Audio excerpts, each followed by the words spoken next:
Hello friends, my name is Lokesh और आप सभी लोगों का मेरे YouTube channel study with Lokesh Varshney में बहुत बहुत स्वागत है।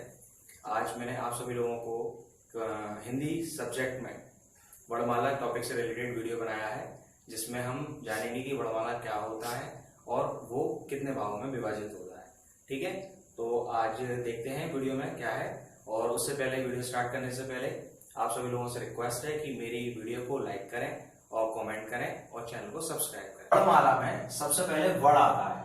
वर्ण किसे कहते हैं? भाषा की सबसे छोटी इकाई को वर्ण कहते हैं। मतलब जो भी हम किसी भाषा को बोलते हैं तो उसका जो साउंड आता है उसको हम वर्ण कहते हैं। ठीक है, वर्ण को इंग्लिश में हम लेटर भी बोल देते हैं। ठीक है, अब वर्णमाला। वर्णमाला क्या होता है? वर्णों के क्रमबद्ध समूह को वर्णमाला कहते हैं। मतलब जब वर्णों को हम एक साथ लाइन से या सीरीज वाइज लगा देते हैं तो उनको हम वर्णमाला कहते हैं। ठीक है, तो वर्णमाला जो है वो सभी वर्णों के क्रमबद्ध समूह को वर्णमाला कहते हैं।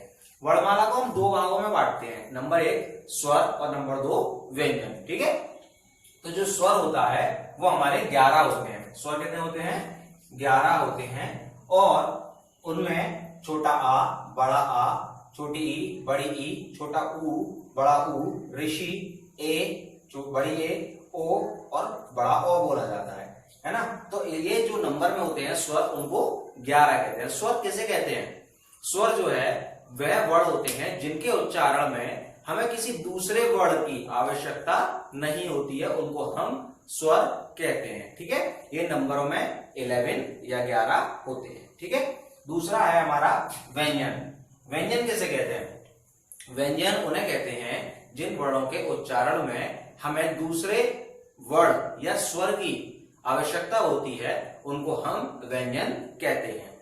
स्वर जो व्यंजन है उनको हमने कई भागों में बांटा है, जैसे कावर्ग, चावर्ग, तावर्ग, टावर्ग और पावर्ग। का वर्ग जो होता है उसमें का, खा, गा, घा, अड़ा आते हैं और इनको हम कंठ भी कहते हैं। कंठ से बोले जाने वाले वर्ण भी बोले कहते हैं, क्योंकि जब हम इनको बोलेंगे तो हमारा जो कंठ होता है, गला होता है, उसमें से साउंड निकलता है, जैसे क, ख। ठीक है, अब दूसरा है चा वर्ग।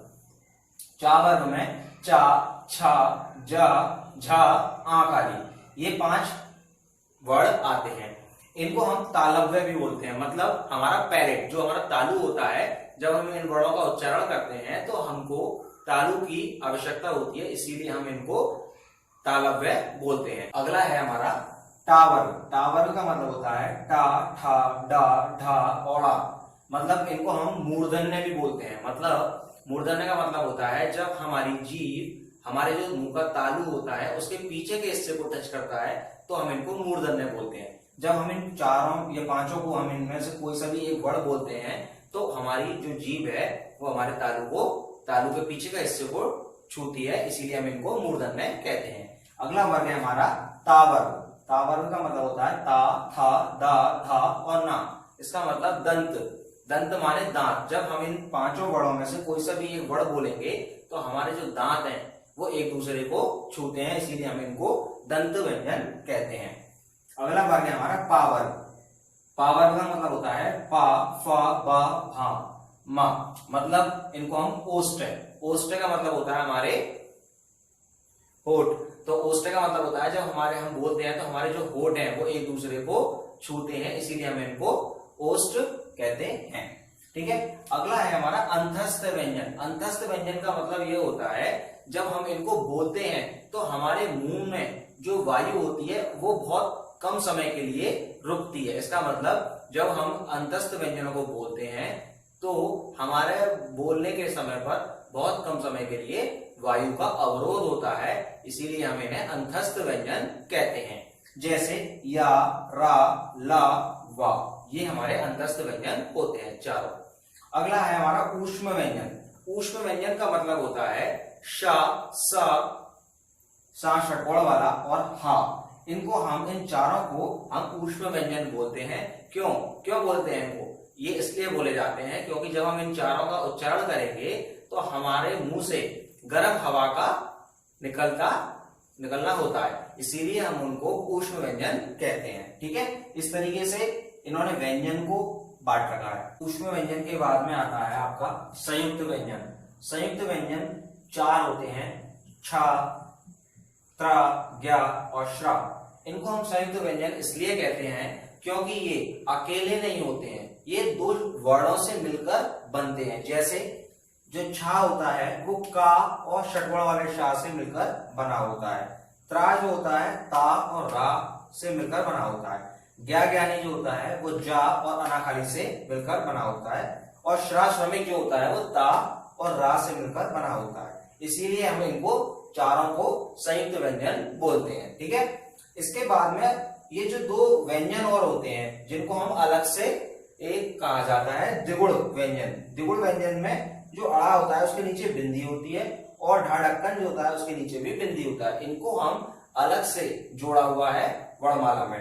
अब ये जो पूरे मिलाकर होते हैं व्यंजन वो 35 व्यंजन होते हैं। ठीक है, अब इनमें 2 अयोगवा और होते हैं जिनको हम आ और अहा बोलते हैं। इनका मतलब होता है, ये तो चंद्र बिंदु होती है और ये विसर्ग होते हैं। इसका जो साउंड होता है वो पीछे किसी भी वर्ड में जब हम बोलते हैं तो हा का साउंड आता है। जैसे प्रातः, जैसे प्रातः काल, तो ये हो गया हमारा प्रातः काल। ठीक है ना, तो इसीलिए हम इसको हा का साउंड होता है इसमें पीछे जब हम इनको लगाते हैं अयोगवा को। अयोगवा ना तो हम स्वर में गिनते हैं और ना ही हम इनको व्यंजनों में गिनते हैं, ये अलग से ही होते हैं। इसीलिए इनको हमने अलग से रखा हुआ है अयोगवा में। और जो व्यंजन होते हैं और स्वर होते हैं वो सबको मिलाकर टोटल 52 होते हैं, मतलब 52 होते हैं ये सारे वर्णमाला में वर्ड। ठीक है, अब स्वर के भेद जानते हैं। स्वर 3 भागों में बटे होते हैं। स्वर के जो भेद होते हैं वो 3 होते हैं। नंबर 1 ह्रस्व स्वर, दीर्घ स्वर और प्लुत स्वर। ह्रस्व स्वर क्या होता है? ह्रस्व स्वर वो होता है जब हम किसी वर्ड का उच्चारण करते समय बहुत कम समय लगता है तो हम उसको ह्रस्व स्वर कहते हैं। ठीक है ना, ये हमारे 3 होते हैं, छोटा आ, छोटी ई और छोटा ऊ। अब दीर्घ स्वर क्या होते हैं? दीर्घ स्वर वे वर्ड होते हैं जिनका उच्चारण करने में, जिनको बोलने में हमको ह्रस्व स्वर से ज्यादा समय लगता है, इसीलिए हम उनको दीर्घ स्वर कहते हैं। ये हमारे बड़ा आ, बड़ी ई, बड़ा ऊ, छोटी ए, बड़ी ए, छोटा ओ और बड़ा ओ होता है। ठीक है, प्लुत स्वर क्या होता है? प्लुत स्वर वह स्वर होते हैं जिनको बोलते समय हमको दीर्घ स्वर से भी ज्यादा समय लगता है, उनको हम प्लुत स्वर कहते हैं। जैसे इनका जो यूज होता है वो हम नाटक वगैरह में यूज करते हैं। जैसे राम, ओम, ये हमारा प्लुत स्वर होता है। इस तरीके से आज मैंने जो भी आपको बताने की कोशिश करी है और आपको, मुझे आशा है कि आपको समझ में आ गया होगा अच्छे से। अगर आपको समझ में आया और मेरी वीडियो अच्छी लगती है तो प्लीज इसको शेयर करें और लाइक करें और कमेंट करें और मेरे चैनल को सब्सक्राइब करें। Thank you.